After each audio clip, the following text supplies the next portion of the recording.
We're now going to continue our coverage of types of Java threads. Part 2 of this lesson will show how to program user and daemon threads, and I'll run an example for you to demonstrate what actually happens when these user threads and daemon threads run and don't run or stop. So this is the program. It's in my GitHub repository, Live Lessons GitHub repository, user or daemon thread. We'll run it in a second. And it demonstrates the difference between user and daemon threads. And as you can see here, this particular implementation extends thread and has a run hook method that computes the GCD. So the example is kind of boring, but it demonstrates the point nicely.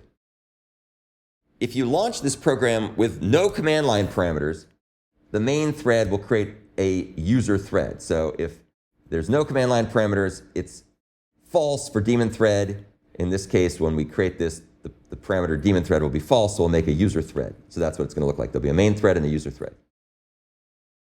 And what happens here is if the main thread goes away, which it will in this example, as you'll see, the daemon thread continues in the background computing GCDs. However, if we launch with a command line parameter, which could be anything, doesn't matter, a daemon thread is created.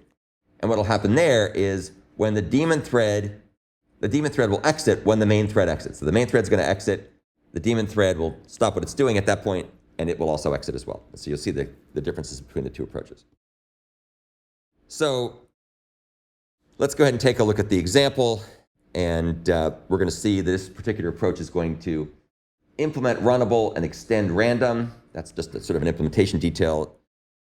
And here's how we do it. We make a new program that will set things up and run the command. And let's go take a look at the code.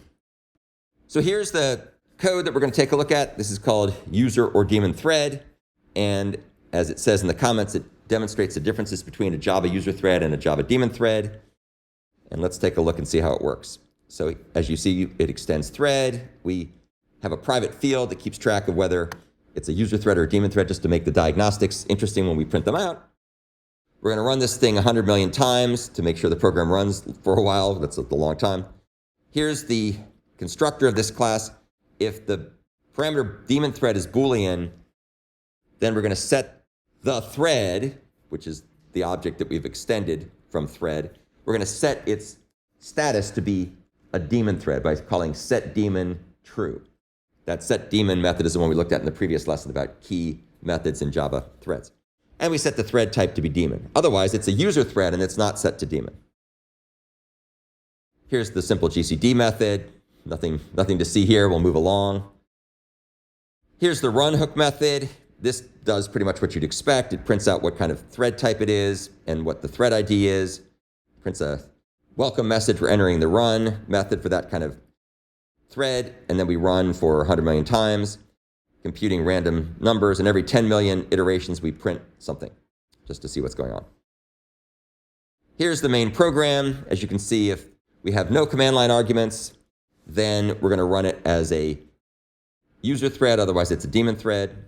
That's kind of lame, but what the heck, just to get it working.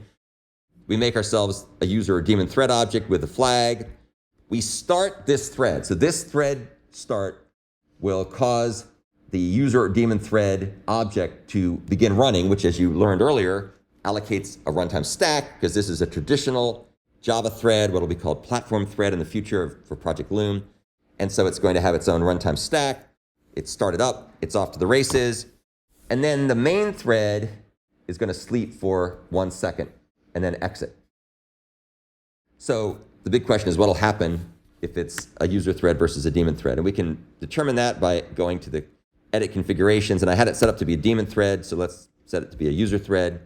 And let's go ahead and run the program. And everything looks like it's working. It is. So you can see here, we enter main. We're entering run, and now we're in the main thread. So this is the main thread. And then you can see here, this thing is running, and we are running stuff, computing things in the GCD thread. This is the thread that we have over here. And over here, main is leaving. We're exiting main, but this other thread continues to run, and it continues until it's done all of its iterations. So I think there should probably be 10 of these things, if I'm not mistaken.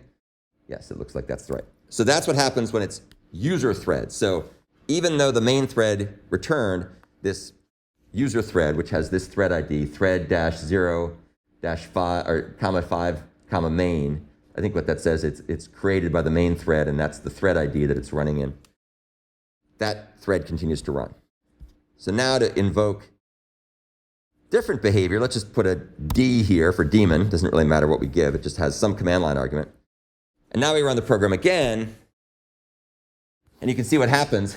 We start running, the daemon thread's running in the background, and when the main thread exits, the daemon thread stops. So we only managed to get 6 daemon thread iterations before things had to shut down. Okay, so that's just demonstrating the difference between user threads and daemon threads.